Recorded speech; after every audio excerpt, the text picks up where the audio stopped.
Saya komunis. Maka aku berkata kepadamu, jika hidup keagamaanmu tidak lebih benar daripada hidup keagamaan ahli-ahli Taurat dan orang-orang Farisi, sesungguhnya kamu tidak akan masuk ke dalam kerajaan sorga. Matius 5 ayat 20. Sempat viral klip video pendek berisi perkataan Panji Gumilang. Saya komunis, yang dengan sengaja diviralkan kelompok-kelompok tertentu. Tujuannya tentu saja untuk menyerang dan mendiskreditkan beliau seolah-olah itu adalah pengakuannya sebagai komunis. Namun kemudian dibantah bahwa itu adalah kutipan pernyataan rekan bisnisnya dari Tiongkok. Panji Gumilang sangat terkesan kepada rekan bisnisnya ini yang digambarkannya masih muda, profesional dan terutama sangat santun. Lalu dia tergoda untuk bertanya apa agamanya, maka dijawab, saya komunis. Dia lalu membandingkan dengan yang seagama yang katanya beragama, bertuhan tetapi sangat gampang marah, memaki-maki dan mengkafir-kafirkan orang lain yang beda keyakinan. Ternyata menjadi komunis malah lebih baik akhlaknya, demikian penekanannya.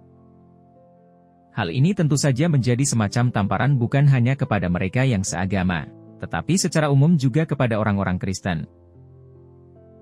Tentu kita tidaklah sebutal tetangga itu, gampang marah dan mengancam orang beda keyakinan, tetapi setidaknya apakah orang-orang Kristen dapat tampil lebih baik dari si komunis itu yang profesional dan sangat santun? Di zaman persaingan yang semakin ketat, pelayanan publik seperti bank, hotel dan termasuk di instansi-instansi pemerintahan khususnya Surabaya sudah lebih maju. Ramah, santun, care, sudah menjadi standar pelayanan umum dan bahkan cenderung agak berlebihan. Mereka dididik, dilatih dan dituntut melakukan hal itu demi kepuasan para customer. Jadi jika hanya untuk sekedar tampil santun dan profesional, manusia sebenarnya tidak perlu agama bahkan tidak perlu Tuhan. Manusia punya potensi untuk itu. Jika demikian, kita membutuhkan Tuhan untuk apa? Apakah kita butuh Tuhan untuk sekedar bisa survive, bisa bersaing dalam hidup, tampil sebagai pemenang dan berhasil mengatasi berbagai persoalan hidup?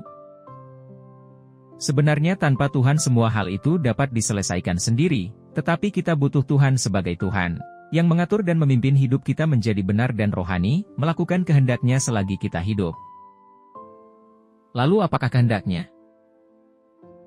Secara eksplisit kehendak Tuhan dinyatakan dalam Yohanes 15 ayat 12, inilah perintahku, yaitu supaya kamu saling mengasihi, seperti aku telah mengasihi kamu. Kasih mencakup seluruh hukum, etika, moral, karena kasih bukanlah kemampuan manusia tetapi Allah. Kita dapat mengasihi karena Allah lebih dahulu mengasihi kita, 1 Yohanes 4 ayat 19. Kasih manusia fokus kepada diri sendiri, tetapi kasih dari Allah fokusnya kembali kepada Tuhan Allah sendiri. Karena itulah kita membutuhkan Tuhan, karena kita tidak dapat melahirkan kasih ilahi itu. Haleluya!